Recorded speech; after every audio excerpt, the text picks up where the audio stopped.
We thank God today for the ministry of the choir and for these young men. Thank God today for you in his house, and just grateful. What I will be reading for you today, I'm not even going to ask you to look it up. It is familiar text to you, but the version or the translation that I'm reading may not be so familiar to you, but it comes from the Message Bible, 1 Corinthians chapter 13. Okay. Hear these words. If I speak with human eloquence and angelic ecstasy, but don't love, I am nothing but a creaking of a rusty gate. If I speak God's word with power, revealing all mysteries and making everything plain as day, and if I have faith that says to the mountain, jump, and it jumps, but I don't love, I am nothing. If I give everything I own to the poor, and even go to the stake to be burned as a martyr, but I don't love, I've gotten nowhere.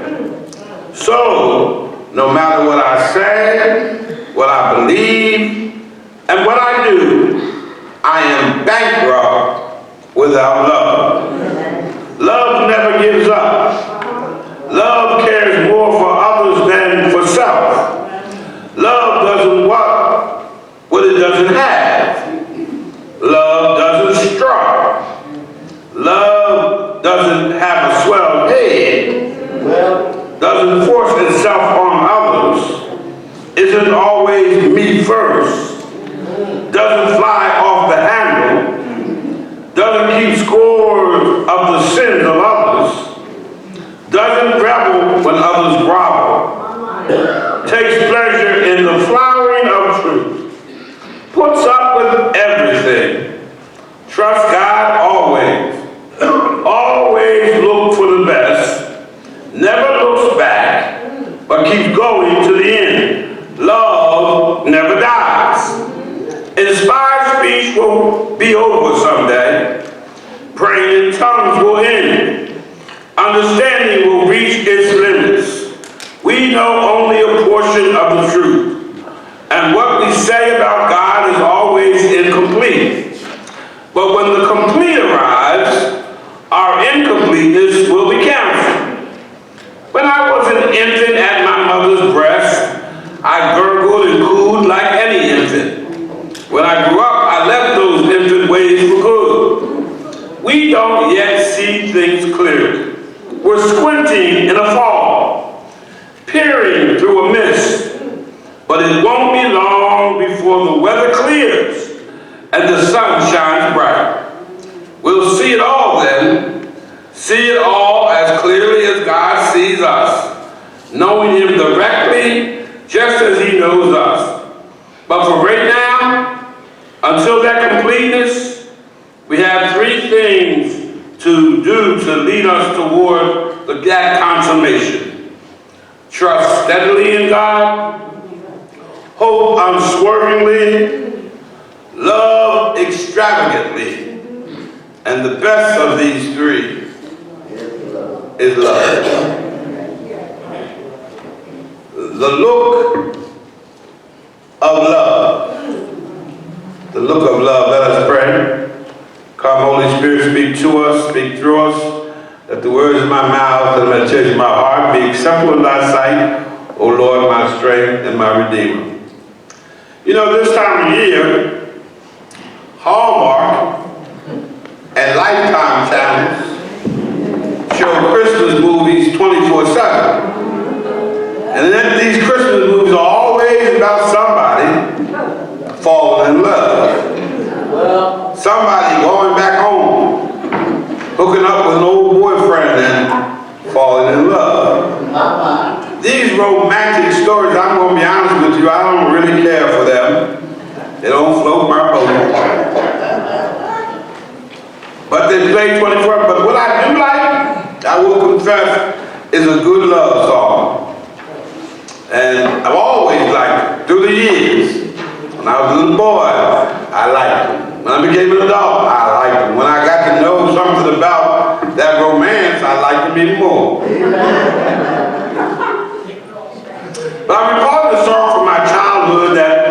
used to hear played around the house. It was called The Look of Love. It said the look of love is in your eyes.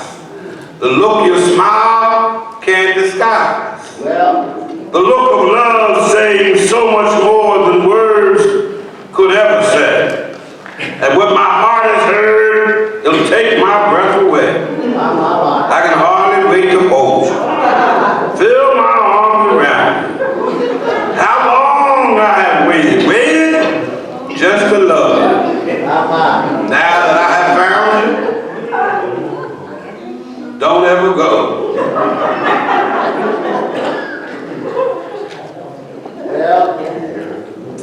Here's some interesting remarks from children about their idea of love. Glenn, age 7, said, if falling in love is like anything like learning how to spell, I don't want to do it. It'll take too long. Tom, age 5, said, once I'm in kindergarten, I'm going to find me a wife. Kenny, at age 7, said, it gives me a headache to think about that stuff. I'm just a kid. I don't need that kind of trouble. Regina, age 10, said, I'm not rushing into love. I'm finding the 4th grade hard enough. Angie, at age 10, said, most men are brainless. So you might have to try more than once to find a live one. David, age 8, said, love will find you even if you're trying to hide from it. I've been trying to hide from it since I was 5, but the girls keep finding me. Ava, age 8, said, one of you should know how to write a check, because even if you have tons of love, you're still going to get a lot of bills. Manuel, at age 8, said, I think you're supposed to get a shot, or to get shot with an arrow, or something, but the rest of it isn't supposed to be as painful. A young man said to his father one day at breakfast, he said, Dad, I'm going to get married. How do you know you're ready to get married? His father asked. Are you in love? I sure am, said the son. How do you know that you're in love? Asked the father. He said, last night, I was kissing my girlfriend goodnight. Her dog bit me. I didn't feel the pain till I got home.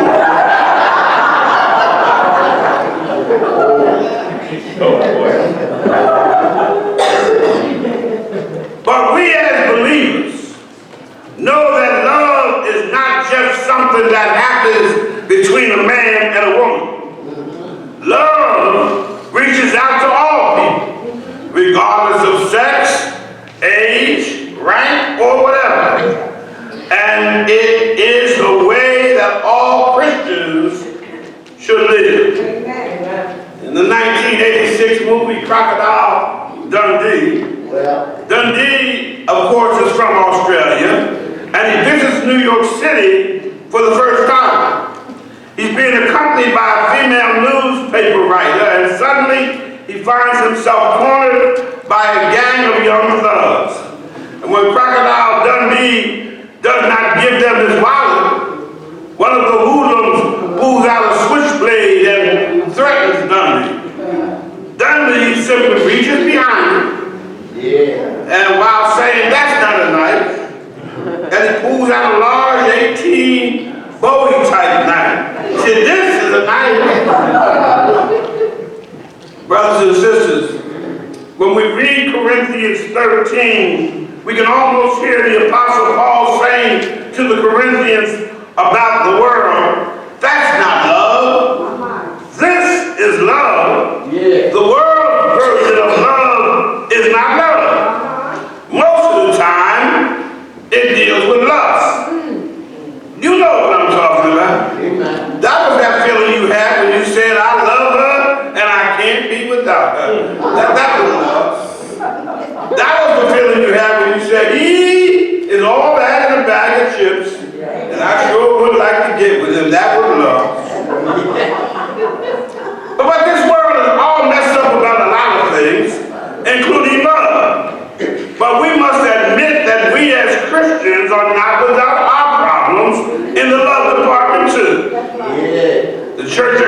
church was plagued with all kinds of problems. If you ever thought our modern day churches were the first to experience problems, you need to think again.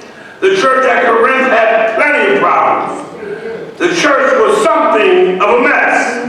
The Apostle Paul wrote to them saying, "And now I will show you the most excellent way." In a sense, Paul was saying, you followed the way of the world. Now I'll show you the most excellent way. The way of Christ. The way of true love. The world, Paul explained, does not offer true love. And he says, this is love.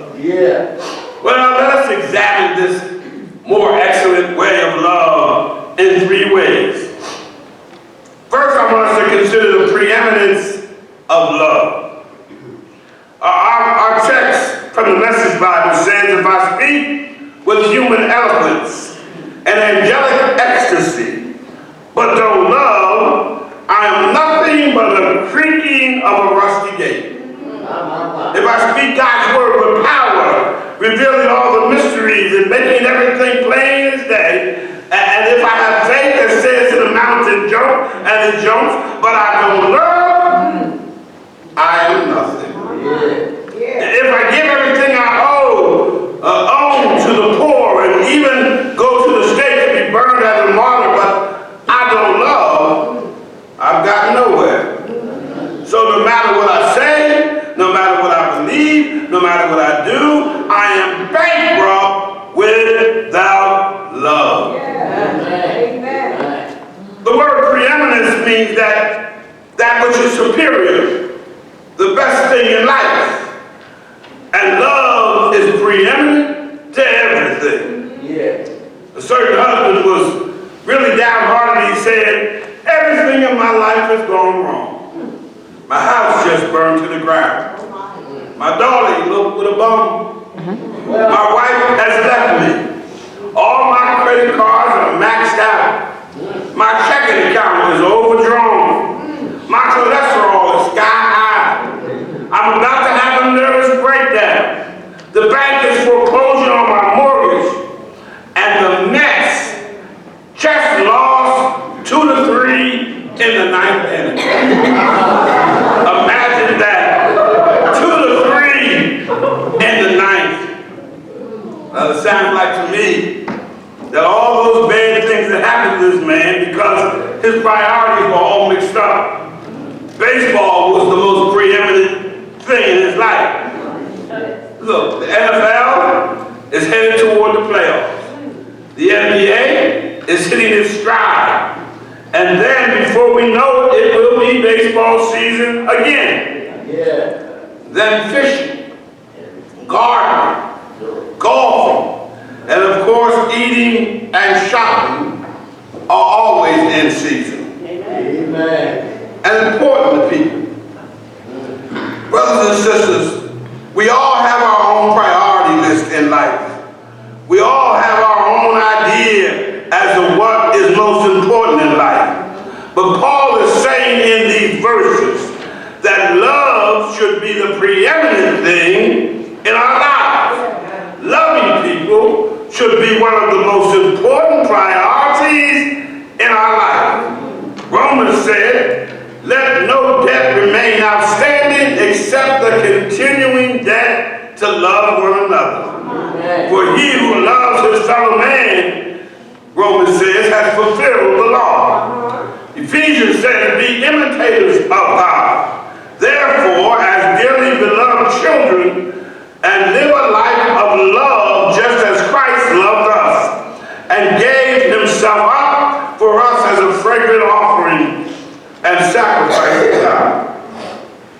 Peter says, above all, love each other deeply, because love covers over a multitude of sin. John, in his epistle, wrote, this is the message you have heard from the beginning. We should love one another. The scripture is full of admonitions about demonstrating love to one another. Love is supposed to be a preeminent thing in our lives. Love is more important than speaking in tongues or the gift of prophecy.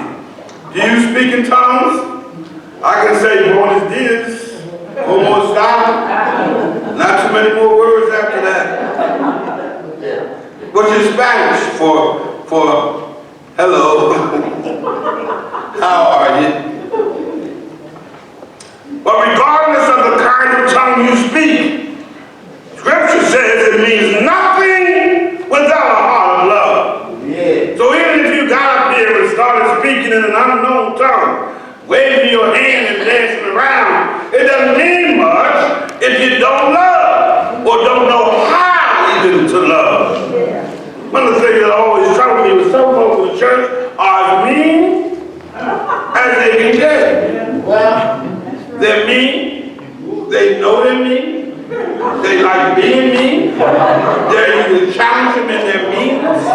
Don't mess with me. And don't say nothing to me. I've been a member of this church since 1932. And I was mean then. I've been mean through the years.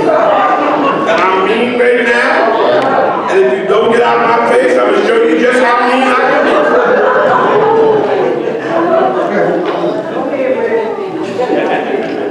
But being a member of the church won't get it. Coming to church every Sunday doesn't get it.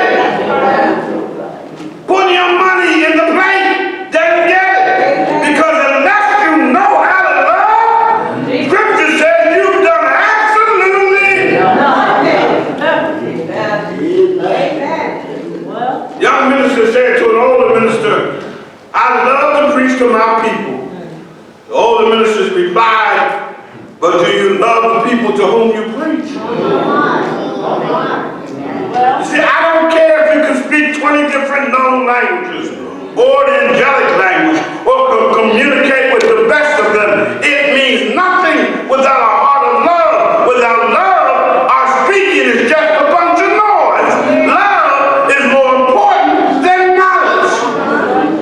Young boy once approached his father to ask, Dad, why does the wind blow? To which his father responded, I don't know, son. Dad, where did the clouds come from? Father said, I'm not sure, son. Dad, what makes a rainbow? I have no idea, son. Dad, do you mind me asking you all these questions? Not at all, son. How else are you going to learn?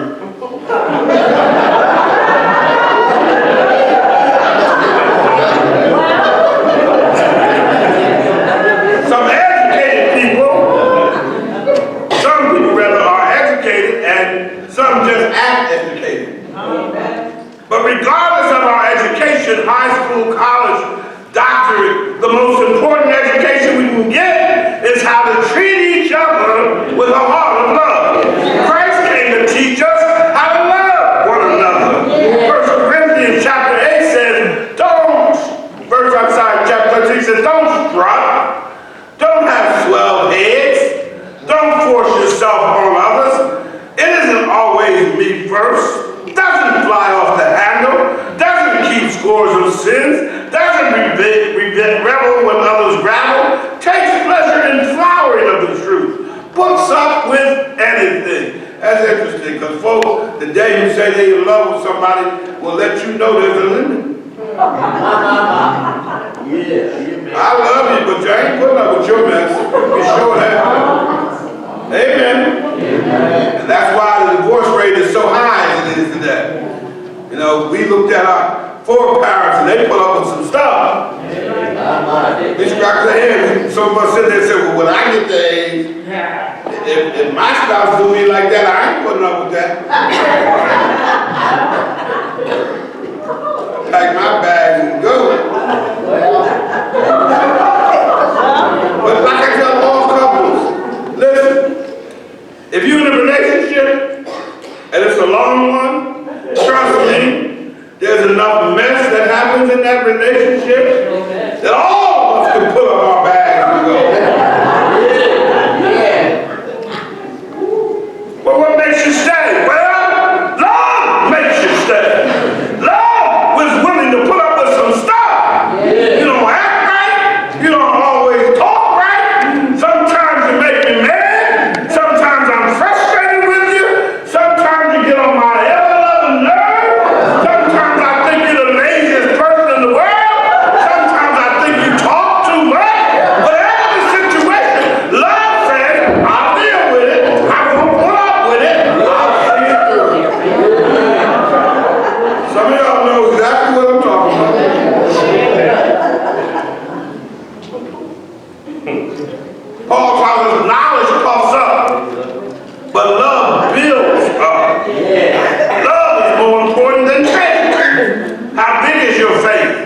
Have you ever moved mountains? I haven't.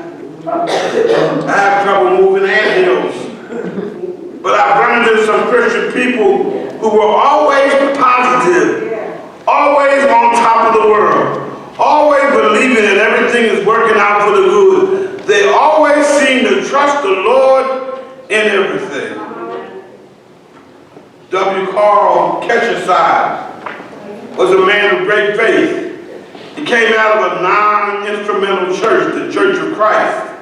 Eventually he became disgusted with the legalistic attitudes that many people had in that church. In fact, Carl was disgusted with all the legalism that existed in all churches. Legalism, in the sense of saying, I'm all right, you're all wrong. What I believe is right, what you believe is wrong. The man came to Carl one time and said, by the way you talk, you think that love was the most important thing in the world. Carl replied, thank God you finally got it. Carl and his wife Nell died in their 80s. Do you know how they spent the last days of their lives?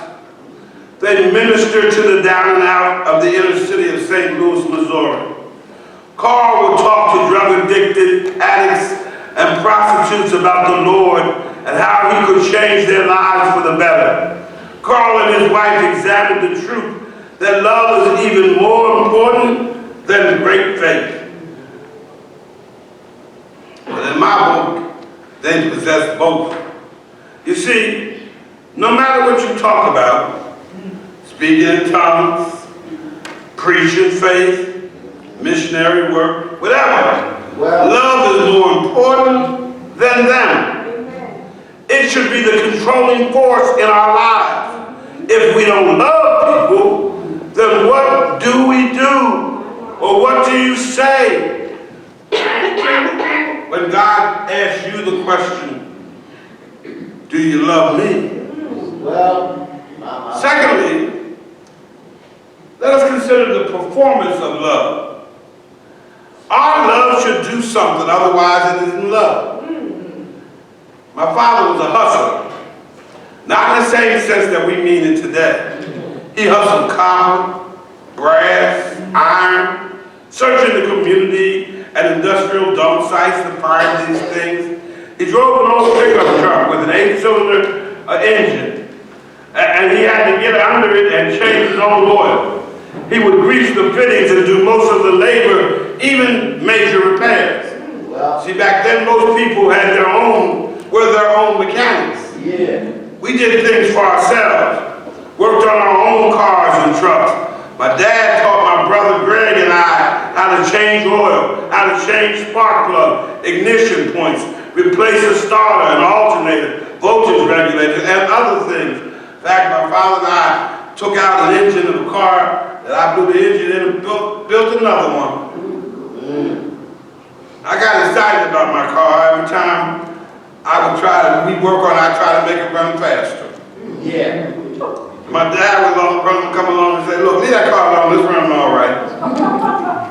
But I was never satisfied. I wanted my car to be the fastest car in my set. I wanted to run better and faster. But I've discovered in life some things are best when you leave them alone. If they work, leave them alone. If there's one thing that we all need to work on, and that's our love performance. We can all improve in our love performance. Here is how our love should perform. Love is patient. John and Charles Wesley were blessed with a patient mother. At one time, her husband said, I marvel at your patience. You have told that child the same thing 20 times. Susanna Wesley looked fondly at the child. She said, I have spoken the matter only 19 times. I should have lost all my labor if I didn't do it 20. Mama Wesley had patience, and we need to get it. Our Heavenly Father has been suffering a long time with mankind. He is patient with all of our numbness and dumbness. Surely we can exhibit some patience toward others. Love is kind. Some English writer, and his mother was considered to be an extraordinarily beautiful woman, married to an extraordinarily unattractive man. When the family friend once asked how could such a beautiful woman marry such an ugly man, she replied, "He never once hurt my feelings." That's part of the kindness of love. How do you perform? Love does not envy, the scripture tells us.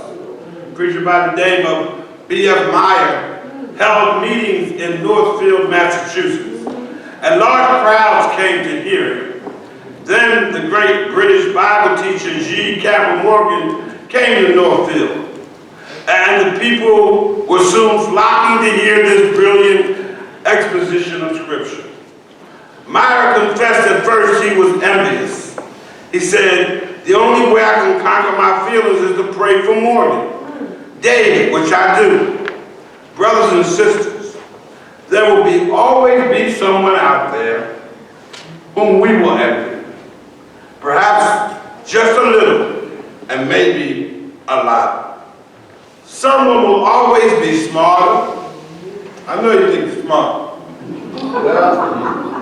But someone will always be smarter than you. And there'll always be someone better. I know you're fine. I know you are. And I know when you looked in the mirror this morning before you came to church, you knew you were all that. But no matter how fine you think you are, there's always somebody who's a little finer than you. Someone who has more money than you. Or someone who has more material possessions than you. You go out and buy your car. You feeling good about your car. Oh, it's fine. I'm going to drive my car up on the lot. Everybody going to look at me. Ooh, you got a nice car. You feeling good. I got the finest thing in the parking lot. And here comes somebody driving a Jaguar, looking at you in your brand new Buick, saying, I got it better than you.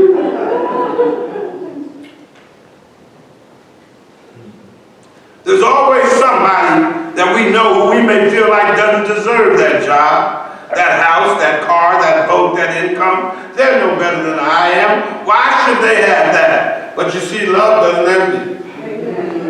Now you get that car, we ought to celebrate the fact that you got it. Amen. You got that house, we ought to rejoice in the knowledge that the Lord provided for you. And understand that the same God that provided for you will also provide for you. Love is not self-seeking or selfish. Two friends met at a restaurant for dinner one day. Each requested the filet of sole. After a few minutes, the waiter came back with their order, 2 pieces of fish. One was large and one wasn't so large. Bought on the same platter. And one of the men proceeded to serve his friend, and he reached for the small portion of fish and put it on his friend's plate and handed it across the table. "Well," his friend exclaimed, "you certainly got nerve." "What's troubling you?" he asked. "Look what you've done," he answered.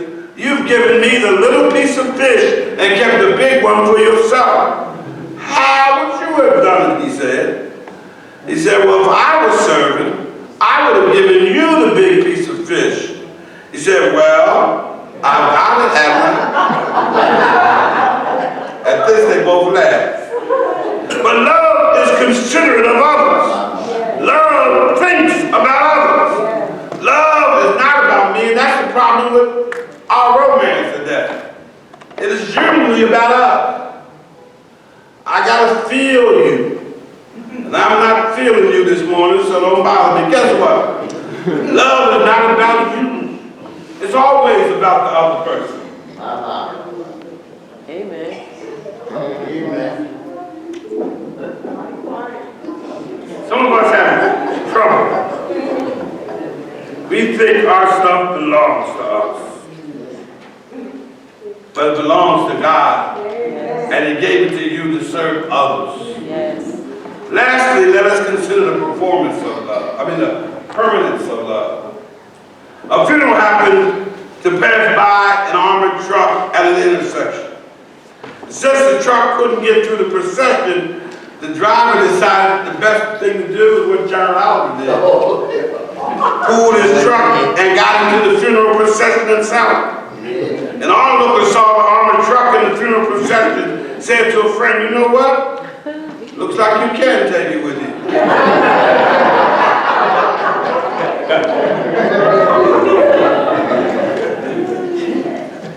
But I think we all know we can't take it with us. Some of us have tried. We buried it. All it does is rot in the ground. Or before it gets buried, removed by some unscrupulous mortician. I had a car I took to college. Called, actually it was a red, it was a Bonneville. It was green when I brought it. I sold it to a friend when I got ready to go to school. And I sold it to him for $500 and he took it and had it painted bright red. When I came home from the first semester, he came to me complaining. The car wasn't this, the car wasn't that. Oh, it was a raggedy car, and he went on. And I said, well, I'll tell you what, I'll buy it back from you for the same price you sold it to me. I bought it back to him. Now, however, it was no longer green, it was a big red. See me coming down the street trying to call.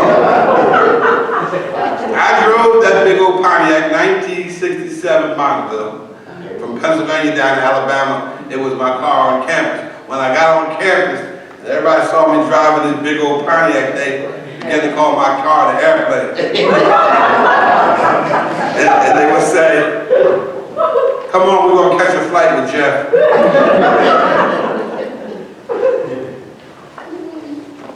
That car, however, when I left Miles, became the car of a friend of mine, Raymond Somerville. When he left Miles, he sold it to somebody else. When they left the car, I hung around Miles College for a long time.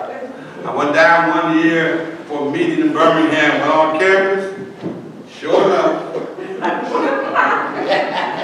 there was my airplane.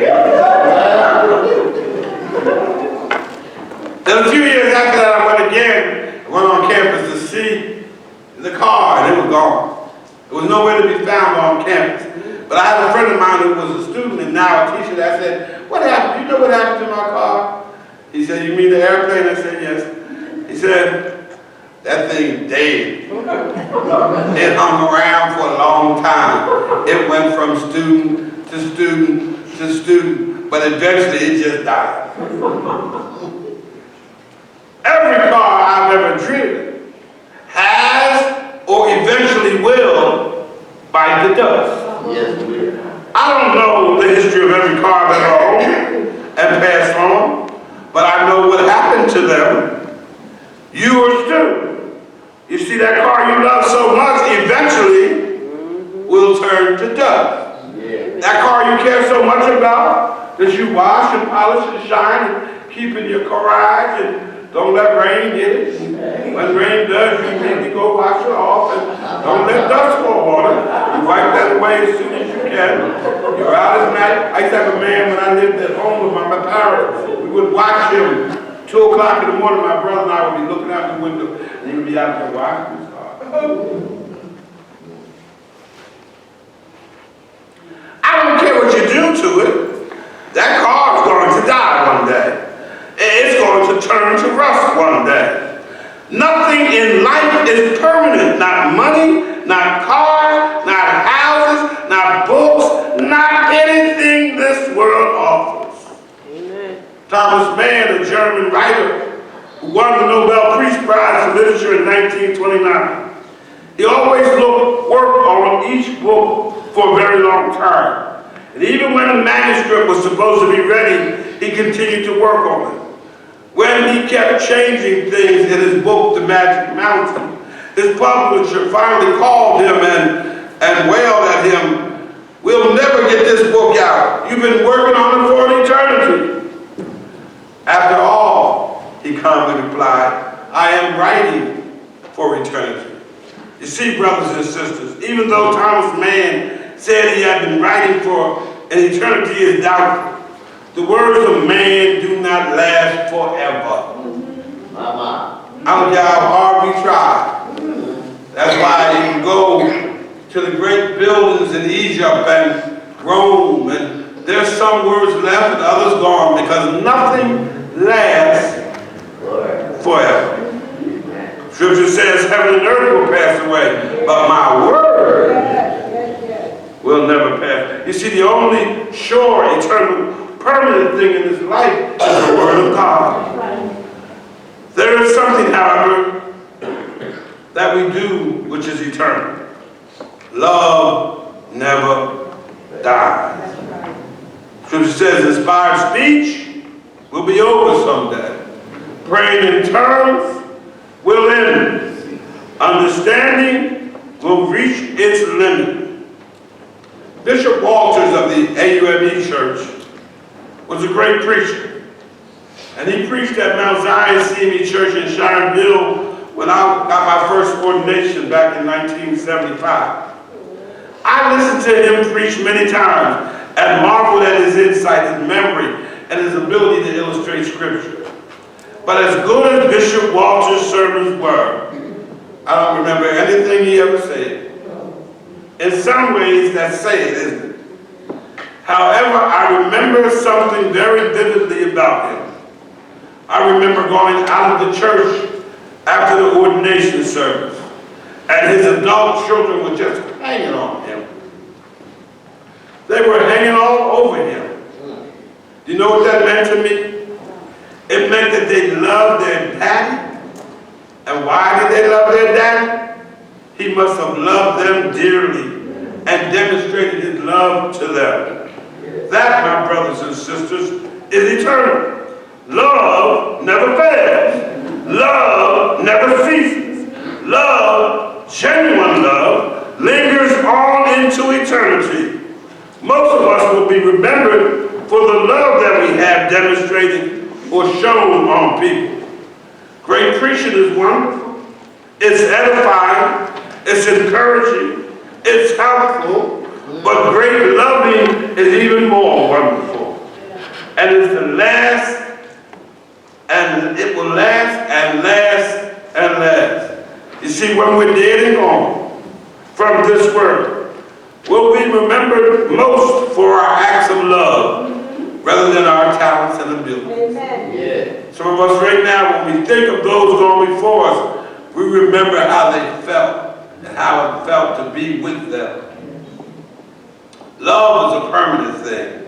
Speaking in tongues will cease. Prophesying and preaching will cease. Great speaking in any form will cease. Great knowledge will cease. But love is permanent. A long time ago, a little 5-year-old boy lived in an orphanage.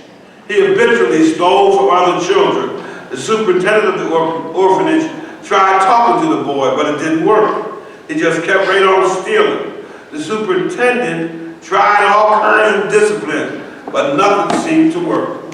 Finally, someone suggested, let's lavish the boy with love. And in different ways, the people who worked at the orphanage began to show that boy love. They began to show interest.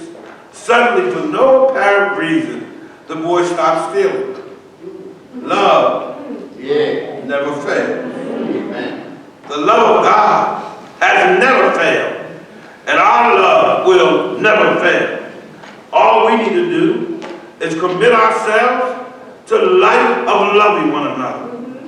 Today, as we move through this blessed season of Advent, and we've lit the second candle of love, let this be our season of love, not the Hallmark love. Well, It's all right. It's fanciful, but it's not real. Not that love, I gotta be in love, I gotta find me somebody because it's the holidays. Who cares? And not that love, if he don't give me a ring this Christmas, I get his coat and hat.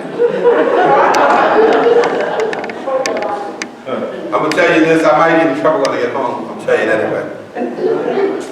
Our first year of dating, we've been dating maybe 3 or 4 months. 3 months, I think. Might have not even been 3 months. Christmas came around, so I'm dating this woman. I'm not gonna call her name. I'm dating this woman, so I say, I'm getting something for Christmas, but we only been dating across a couple of months, so I thought some little trick or affection would do just fine. So I got this opal. Admittedly now, I was a college student. The opal was about that big. Other than that, I felt good about it. It was something. All my prior girlfriends, Christmas come around, God bless you. So, I took the gift and I gave it to her. She saw the little box. She had different expectations.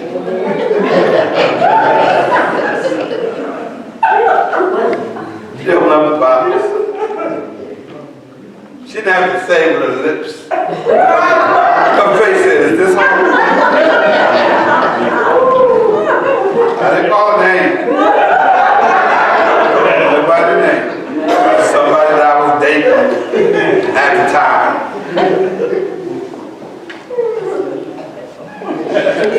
But treatment, big or small, is not love. And Christmas doesn't mean all of a sudden love takes on some different dimension or power.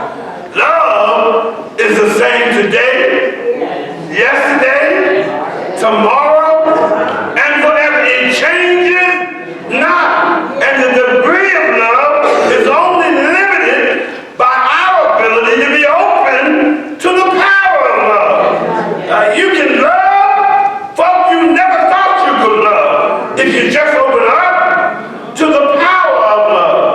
And love will make you put up with stuff you'd otherwise say forget. Some of us know. I know some of y'all have been married a minute. I know you know. You ain't got to tell me. And even when you got the perfect husband,